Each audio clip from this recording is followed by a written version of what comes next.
Hoje a gente vai conversar sobre a nossa segunda meta da leitura coletiva de O Senhor dos Anéis.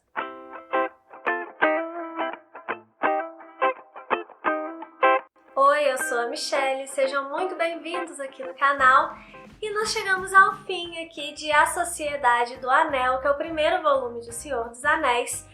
Nessa nossa meta, que a gente vai conversar hoje, nós lemos o livro 2 aqui de A Sociedade do Anel, como eu já falei em outros vídeos lá no Instagram. O Senhor dos Anéis é uma história só, dividida em 3 volumes e 6 livros. Cada volume tem 2 livros, então a gente já conversou sobre o livro 1 aqui. Vou deixar linkado a playlist do Senhor dos Anéis nos cards e aqui também na descrição.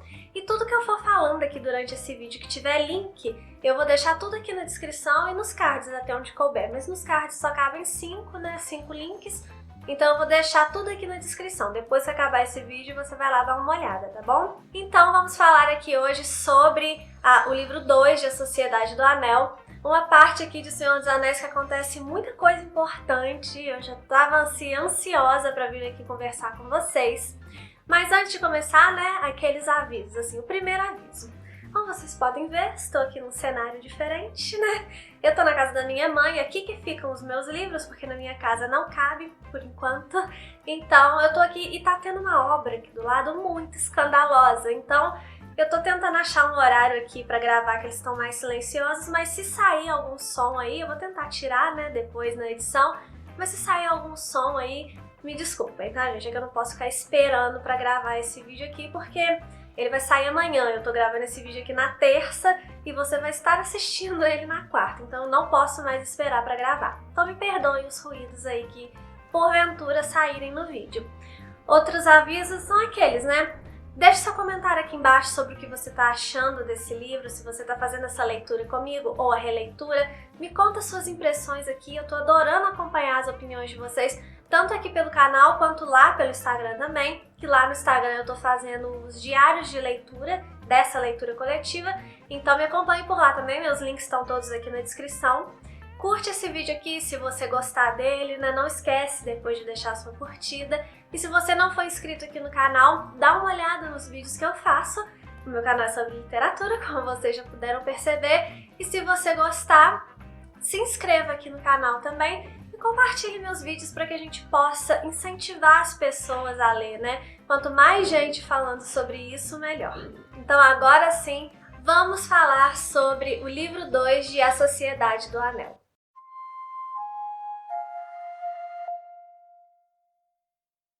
Então a gente começa a nossa meta aqui, o livro 2, com o Frodo acordando lá em Valfenda, com o Gandalf do lado, Gandalf que andava desaparecido aí, finalmente reapareceu. E o Frodo, ele tá quase recuperado já daquele ferimento, A última meta, a meta que a gente terminou. A gente viu aquela perseguição lá no Val de Valfenda e o Frodo desmaiando. Então aqui a gente fica sabendo que o Elrond, que é o senhor de Valfenda, um elfo, ele tratou desses ferimentos do Frodo e que agora o Frodo tá conseguindo se recuperar bem, até agora deu tudo certo. E a gente também fica sabendo que aquele ferimento dele era pior, o destino dele por causa daquele ferimento seria pior do que a gente imaginava, Porque eu pelo menos lembro, que quando li pela primeira vez, eu pensei que o perigo era ele morrer, Mas não, na verdade o perigo aqui era ele se transformar num espectro do Sauron. E aí, acho que é o Gandalf, que fala que aí ele seria torturado por toda a eternidade porque ele não entregou o anel pro Sauron, Então, pensa bem nisso, seria bem pior do que morrer, na minha opinião. Então aqui a gente vai conhecer alguns outros personagens, que serão bem importantes daqui pra frente na história, mas eu quero dar um destaque nesse momento aqui, logo no início dessa nossa conversa, para a forma que a Arwen é apresentada. A Arwen é a filha do Elrond, E eu achei muito bonita a forma que o Tolkien apresentou, as palavras dele. Eu vou ler aqui para vocês um trechinho, que aqui na minha edição tá na página 239, nessa edição aqui. Aí eu não sei onde vai estar na sua edição aí, é no capítulo Muitos Encontros. O Tolkien descreve a Arwen assim: era jovem e ao mesmo tempo não era. As tranças de seu cabelo escuro não tinham sido tocadas pela neve e os braços brancos e o rosto claro eram perfeitos e suaves. E a luz das estrelas estava em seus olhos brilhantes, cinzentos como uma noite de céu limpo. Apesar disso, parecia-se com uma rainha, e seu olhar era cheio de ponderação e sabedoria, como o olhar de alguém que conhece muitas coisas que os anos trazem. E aí ele faz mais umas descrições aqui e eu achei muito bonita a forma que o Tolkien descreve a Arwen. E aí, eu já quero conversar com vocês sobre uma questão aqui que é bem polêmica nas histórias do Tolkien, né? Que é a questão da mulher, né? Muita gente acha que o Tolkien ele era machista porque ele não colocava muitas mulheres nas suas histórias, né? Eu gostaria muito que tivesse uma mulher ali na comitiva do Anel. Eu acharia legal até mesmo a Arwen, porque ela é uma elfa muito poderosa. Só por essa descrição aqui, a gente já vê que é alguém que tem muita relevância aqui nesse universo. Mas ele escolheu não colocar nenhuma mulher ali na comitiva do Anel. Eu, particularmente, não considero o Tolkien machista, principalmente se a gente vai analisar essas partes que ele caracteriza as mulheres aqui que tem na sua história. São poucas, realmente, menos do que eu gostaria, mas a forma que ele fala é uma forma de muito respeito, de muita admiração. Talvez, né, por causa da criação do Tolkien, não sei da época que ele viveu, ele enxergava que as mulheres talvez não teriam condições de fazer aquela jornada até a destruição de um anel. O que eu nem preciso dizer que eu não concordo, mas ele não desrespeita as mulheres aqui de forma nenhuma. Pelo contrário, elas são sempre figuras muito ligadas assim à sabedoria, sabe? À razão, é sempre assim. Os homens, eles são meio atabalhoados às vezes aqui nas histórias do Tolkien, mas as mulheres não, nunca. As mulheres são sempre muito senhoras de si, sabe? Elas sabem o que elas estão falando, elas sabem o que elas estão fazendo. Enfim, não me incomoda a forma assim que o Tolkien, o fato do Tolkien não ter colocado tantas mulheres na trama. Eu sei que é um problema para muitas pessoas, mas eu particularmente não considero o Tolkien machista por causa disso, né? Mas é um assunto polêmico das histórias do Tolkien e eu queria trazer aqui a minha opinião, que é minha opinião, você pode ter a sua também, né? Nós somos livres, como eu gosto de falar nos meus vídeos. E se você tem uma opinião diferente ou essa mesma opinião que a minha, enfim, o que você acha dessa história das mulheres nas obras do Tolkien? Deixa aqui pra mim nos comentários que eu queria fazer esse parênteses aqui com vocês. E uma coisa que o Tolkien sempre menciona aqui quando ele tá falando da Arwen, né, é a história de Beren e Lúthien. É uma história que já tem a publicação desse romance aqui no Brasil. Eu vou deixar a foto da capa por aqui na tela para vocês se lembrarem qual é esse livro. Eu ainda não li, mas é uma história de amor entre Beren e Lúthien. E aqui ele até fala, né, que a Arwen era tida como a reencarnação de Lúthien. E aí quem seria o Beren, né? No filme, a gente tem muito claro que o Beren é o Aragorn, né? Aqui no livro eu achei muito legal porque o Tolkien ele só sugere, né? Ele coloca o Aragorn conversando com a Arwen e os olhares, e depois o Aragorn mais pra frente que a gente vai ver lá em Lórien também, ele fala alguma coisa da Arwen. Então a gente já imagina que tem um romance acontecendo ali, mas aqui não é nada descarado e se você não estiver atento, pode passar até despercebido mesmo se você não prestar atenção.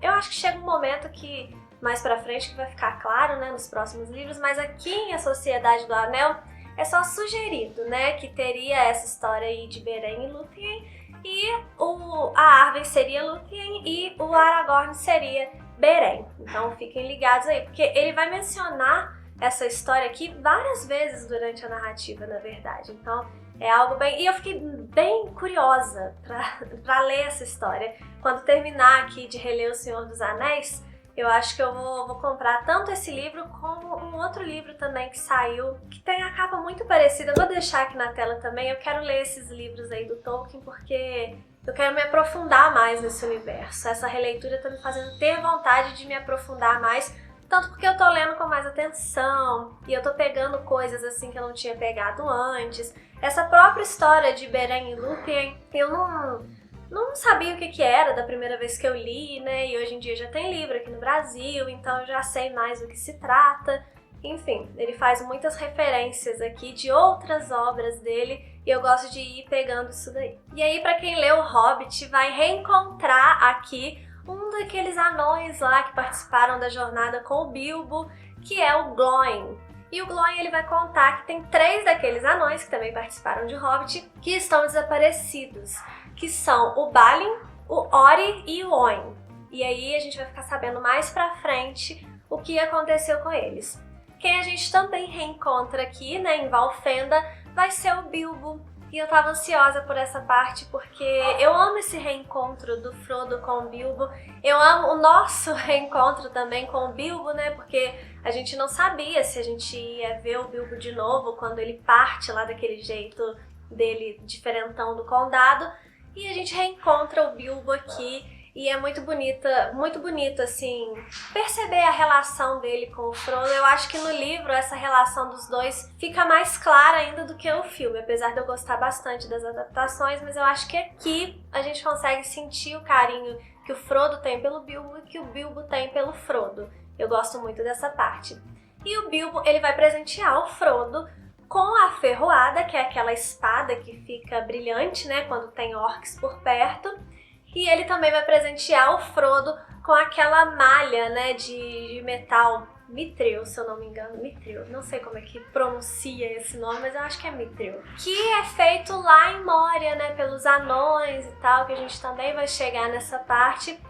E que vai salvar a vida do Frodo algumas vezes aqui durante essa história também. E aqui eu vou abrir mais um parênteses para falar sobre essas ligações que o Tolkien faz, né, dentro da sua história e até com outras histórias, né, desse universo do Senhor dos Anéis, porque ele cita algumas coisas que vão fazer sentido mais pra frente. Então tem coisas que podem passar despercebidas e que você vai, mais pra frente, você vai reencontrar aquela coisa, sabe? Aquela coisa vai ter uma utilidade e o Tolkien, ele faz isso muito bem. Então ele cita aqui, né, por exemplo, a própria malha, que vai servir mais pra frente. Ele cita o desaparecimento desses anões, que a gente vai descobrir mais pra frente o que aconteceu e vai descobrir mais coisas ali em volta, né, do desaparecimento desses anões. E até histórias extras, assim, né, que saem do Senhor dos Anéis, como o próprio caso de Beren e Lúthien, que ele vai citar histórias do universo de Tolkien, de O Senhor dos Anéis. E eu acho isso muito interessante na narrativa do Tolkien. Aí mais uma vez eu volto àquele lance lá de muita gente achar que é descritivo demais. Talvez por esses pequenos detalhes, né, que a pessoa lê como que a malha foi feita e de onde vem aquela prata, e a pessoa acha que, nossa, isso é uma descrição desnecessária, não precisa, só fala que é um colete de prata e tal. Mas não, mais pra frente ele vai retomar esse pensamento, então por isso que ele também tem tanta... A construção do Tolkien de texto é tão pormenorizada, sabe? Porque as coisas vão servir em algum momento da história. Então, não é a descrição só porque ele queria escrever mais, porque ele era prolixo, não. Tolkien, na minha opinião, não é nada prolixo. Ele fala as coisas que vão ter um sentido mais pra frente. Então, por isso eu acho que vocês têm que ficar bastante atentos no texto, porque ele sempre vai utilizar coisas lá no futuro que já foram mencionadas no passado. Tudo no texto do Tolkien importa.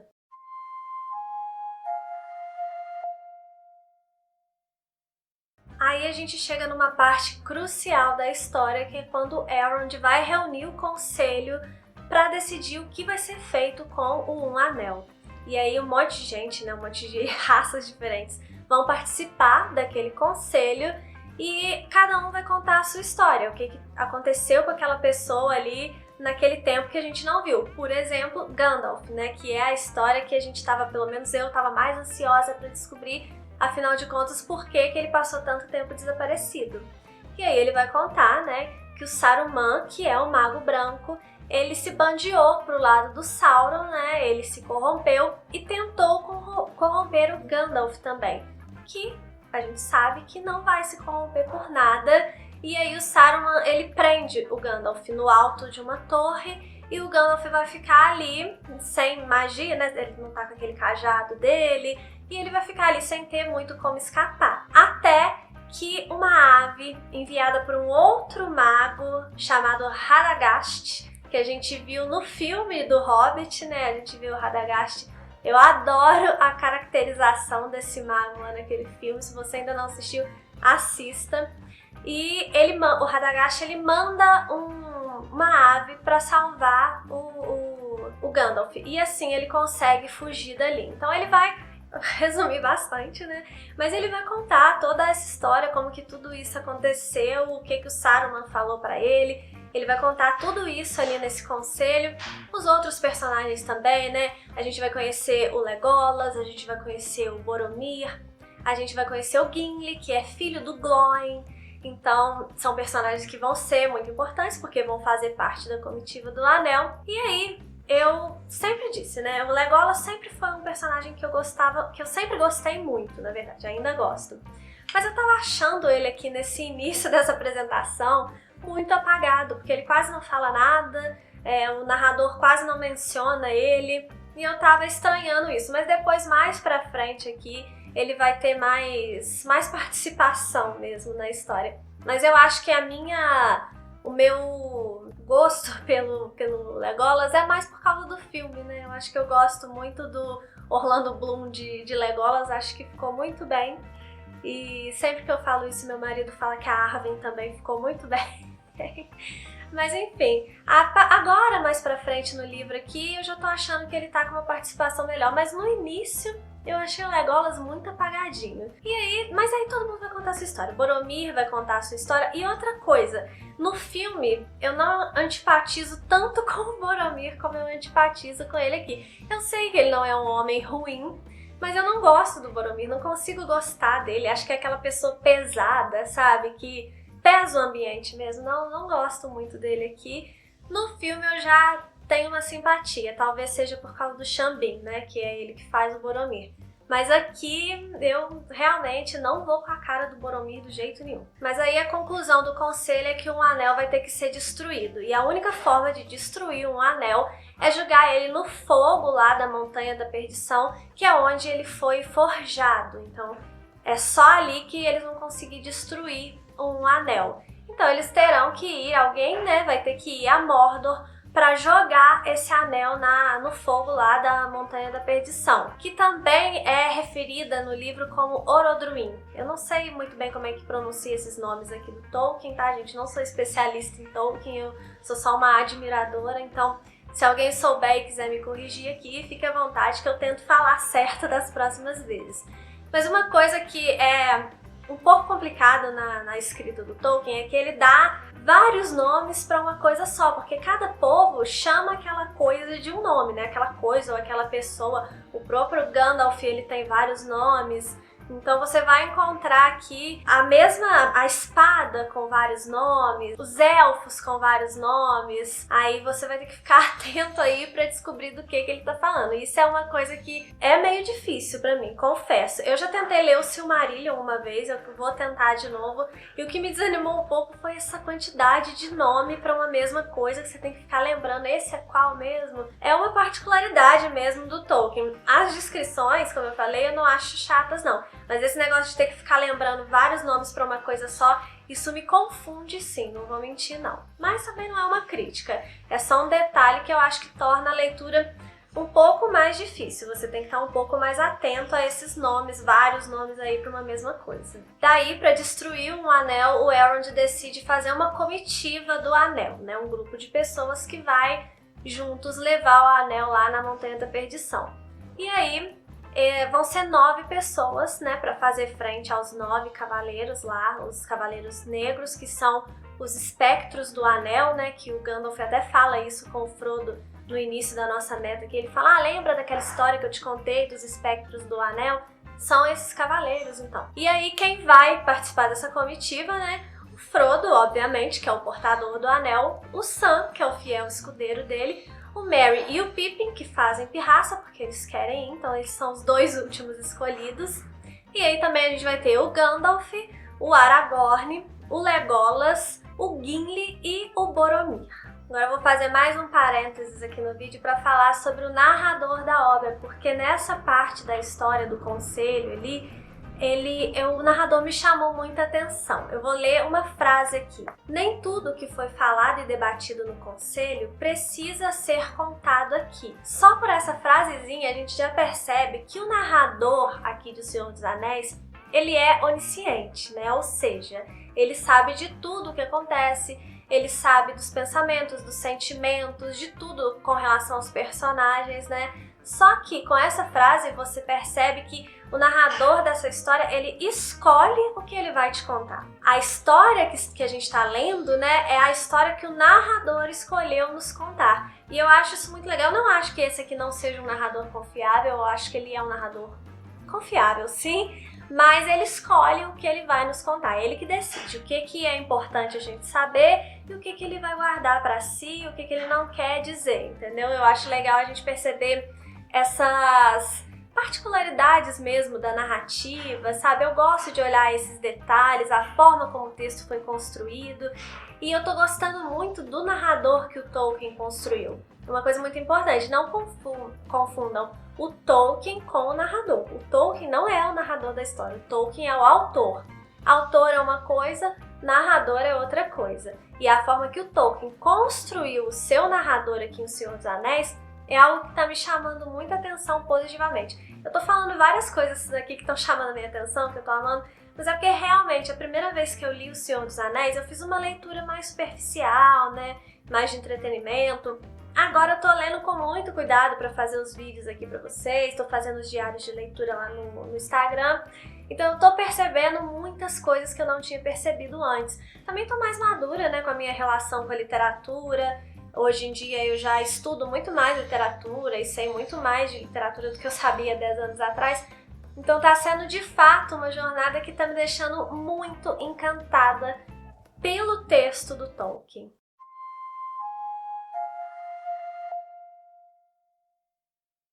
Bom, nossa comitiva então vai partir nessa tentativa aí de destruir um anel, e o primeiro grande desafio deles vai ser atravessar a montanha Caradhras, que é uma montanha que a gente está no inverno, né, aqui, e é uma montanha que ela é conhecida por ser cruel. Isso é uma coisa muito legal, né, que o Tolkien ele traz características humanas mesmo para os elementos da natureza, né? Os elementos da natureza, aqui na narrativa dele, eles têm vontade própria quase, sabe? E eu acho isso legal, a forma que ele coloca isso aqui. Se você se basear no filme, né, você vai achar que aquela nevasca toda ali em Caradhras que impediu o grupo de seguir é coisa do Saruman, porque no filme é o Saruman que chama aquela tempestade, né, e que impede eles de passar. Mas aqui no livro não é o Saruman. Aqui no livro, e também muita gente interpreta que é o Sauron, né? Mas pra mim fica claro que aqui no livro é a própria montanha que não quer deixá-los passar. Por causa desse lance do Tolkien, eu chego a essa conclusão, né? Por causa desse lance do Tolkien colocar características humanas mesmo para os elementos da natureza. Então, por exemplo, a gente tem aquelas árvores lá na Floresta Velha, que engolem os hobbits. A gente tem o Val de Valfenda, né, que é encantado para não deixar os inimigos passarem. E a gente tem aqui também Caradhras. E vamos ter ao longo dessa narrativa, ao longo dos 3 volumes, muitos elementos da natureza agindo por conta própria. Então não confundam. No filme é o Saruman que provoca aquilo tudo ali na montanha. Aqui, aquela quantidade de neve, aquelas pedras caindo, é a própria montanha que é chamada de uma montanha cruel mesmo. Ela é conhecida por ser uma montanha cruel e não vai deixá-los passar. Então tá, eles não vão conseguir passar, eles vão ter que passar por outro lugar ou então voltar. Eles não querem voltar, eles vão ter que passar por baixo. Não deu pra passar por cima, vai ter que passar por baixo. E aí eles vão ter que encarar Moria. Aí Moria, que também é chamado aqui na narrativa de Khazad-dûm, então mais um negócio aí que tem vários nomes, né? É o antigo reino dos anões, que agora está tomado ali por orques e por forças das trevas. E é tão perigoso o negócio ali que eles preferiram encarar essa montanha que é chamada de cruel do que passar por Moria. Mas como não deu, aí eles vão ter que encarar a Moria, né? Como eu falei. E aí chegando lá em Moria, que já é aquele negócio para tentar descobrir como é que chega lá, e aí eles conseguem chegar lá, só que tem que falar uma palavra mágica lá, uma palavra secreta para os portões de Moria se abrirem. E aí eles vão ficar ali tentando, na verdade o Gandalf, né, vai ficar ali tentando desvendar a palavra secreta, que na verdade estava na cara, né, que era amigo em élfico, que estava escrito lá na porta, né, esqueci a inscrição, mas estava escrito lá, deixa eu ver aqui se eu acho. Ah lá, fala assim, a inscrição na porta, tem até um desenho aqui na minha edição. Aí ele fala, a porta tá escrito assim: as portas de Durin, senhor de Moria, fale amigo e entre. E aí o Gandalf ficou pensando que palavra que poderia ser, e era pra falar amigo mesmo, né? Só que na língua élfica, se eu não me engano. Se eu tiver errada, me corrijam aqui embaixo. E aí eles conseguem finalmente entrar em Moria, aparece um monstro lá, que no filme parece um polvo, né? E eu entendi mais ou menos como um polvo gigante mesmo, porque tinha tentáculos e tal. Cai pedras lá, né? Tem um desmoronamento, e aí a porta, quando eles conseguem entrar em Moria pra fugir desse monstro, a porta fica obstruída e aí não vai dar pra eles passarem mais, então agora eles vão ter que enfrentar aquela escuridão ali de Moria. Mas aí o Gandalf vai arrumar uma luzinha ali naquele cajado dele e eles vão seguir ali por aqueles túneis e toda aquela escuridão e aquele clima ali de Moria que só de ler aquela parte ali já deixa a gente bem apreensivo. Aí vocês lembram que eu falei, né, que tinha os 3 anões desaparecidos e que a gente ia saber o que foi feito deles. Agora a gente vai saber, porque a comitiva tá andando ali tentando encontrar a saída de Moria e eles vão se deparar com um túmulo, que é o túmulo do Balin.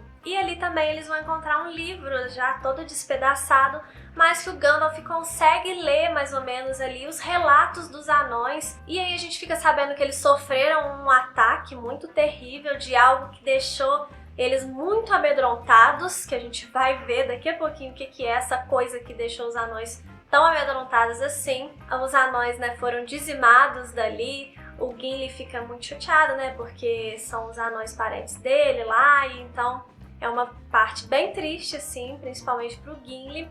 Mas logo em seguida eles já vão sofrer um ataque dos orcs que estão vivendo ali naquela escuridão de Moria e de uma criatura muito poderosa, mas que inicialmente a gente não sabe o que é. Até que vem a parte mais impactante desse livro aqui, na minha opinião, que a gente vai descobrir que era um Balrog que vivia ali em Moria. Um Balrog é um super demônio, assim. As minhas explicações são ótimas, né? Pessoal de Tolkien, mais uma vez, eu não sou especialista, tá? Eu só sou uma admiradora do Tolkien. Se vocês quiserem explicar todos esses termos, toda a mitologia do Tolkien, fiquem à vontade aqui nos comentários, eu até agradeço. Mas aí o Gandalf vai lutar contra esse Balrog, e aí ele vai destruir a ponte lá pro Balrog não passar, o Balrog vai cair, só que o Balrog tem um chicote que ele vai puxar o Gandalf junto. E o Gandalf, ele vai cair também no abismo. Essa parte aqui do livro, além da primeira vez que eu li, eu lembro claramente, assim, da minha sensação de sério que o Gandalf morreu? E aí você fica naquela, né? Não acredito que ele morreu. Mas aí ele foi puxado pro abismo lá, junto com o Balrog, caiu os dois lá. E é a parte que é muito famosa, né? Porque tem almofada, tem caneca, tem quadro, tem camisa, tem tudo com aquela frase do Gandalf, né? You shall not pass, que é você não vai passar. E é muito forte essa cena no filme. E tem esse desenho do Gandalf falando, né? Isso em vários itens aí pra quem gosta de colecionar as coisas de O Senhor dos Anéis. E é uma cena que realmente me deixou muito impactada da primeira vez que eu li. Dessa vez eu já sabia, né? Na verdade, desde que eu comecei a ler esse livro, eu tô esperando por essa cena, mas aí a comitiva vai ter que seguir caminhos sem o Gandalf, todos muito abalados, né? Inclusive, no filme, se tem uma crítica que eu posso fazer ao filme, porque eu gosto muito dessa adaptação, mas é que eu acho que o Aragorn, no filme, parece que ele não é que ele não tá nem aí, mas ele age muito friamente, sabe? Aqui no livro a gente vê ele sofrendo pelo Gandalf e eu acho que condiz mais com a personalidade dele, como ele age aqui no livro. Mas assim, não é uma super crítica ao filme, não, é só... Eu queria ver o Aragorn sofrendo um pouco mais no filme. Mas aí eles vão seguir viagem até que eles vão chegar em Lothlórien, que é outro lugar que tem outro nome, né, que também já foi mencionado aqui no início da nossa meta, como Lórien, que é o lugar onde a Arwen passou muitos anos, porque é o lugar de onde vem a mãe da Arwen.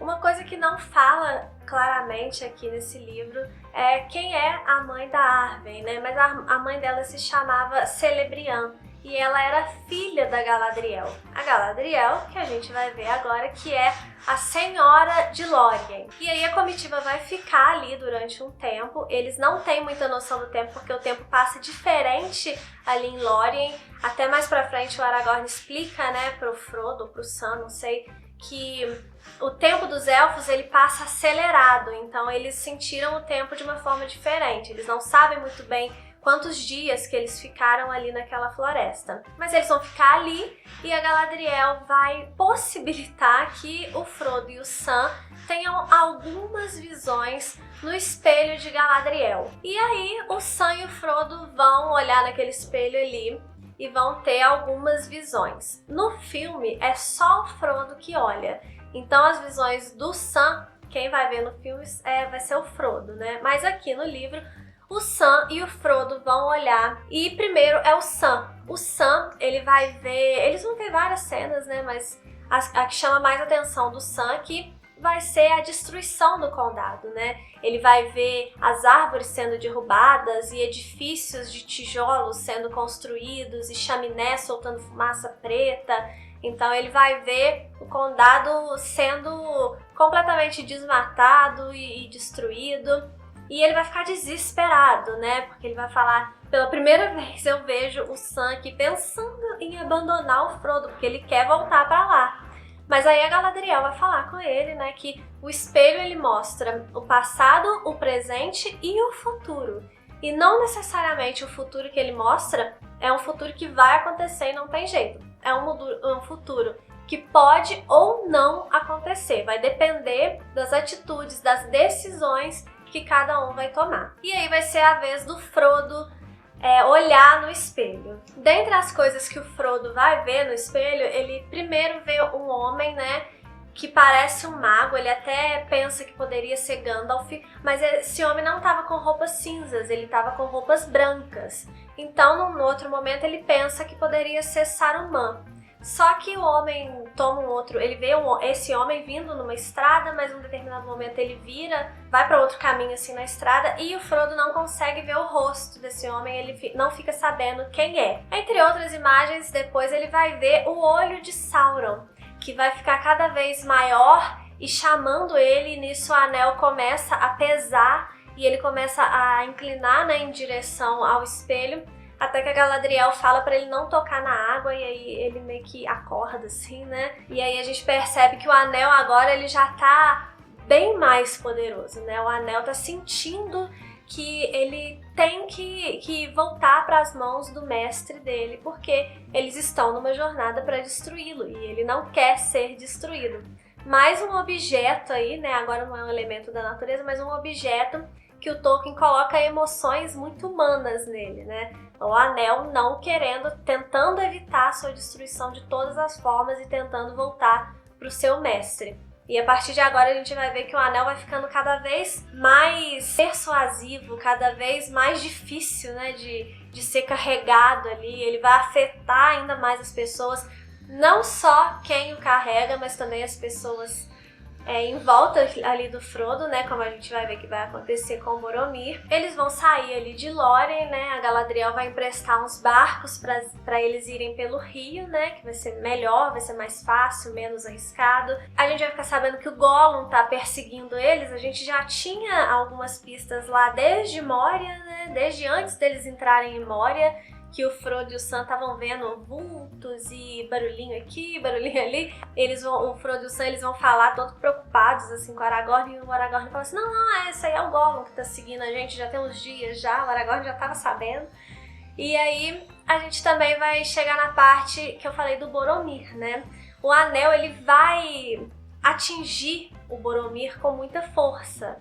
E aí o Boromir ele vai tentar tirar o anel do Frodo, porque ele vai até achar num momento assim que o Frodo tá do lado do Sauron e vai levar o anel pro Sauron, ou seja, ele tá todo enfeitiçado, o Boromir tá todo enfeitiçado ali pelo anel. E aí ele vai tentar tirar o anel do Frodo, o Frodo vai colocar o anel pra desaparecer e conseguir fugir do Boromir, vai ver o olho do Sauron mais uma vez, e aí o Frodo vai decidir que ele precisa partir sozinho, porque ir até a montanha lá pra jogar o anel no fogo vai ser praticamente uma missão suicida, e ele não quer que os amigos paguem por aquilo que é uma missão dele. Então ele decide ir sozinho, mas obviamente o Sam vai perceber, né, porque o Sam fica de olho no Frodo o tempo inteiro.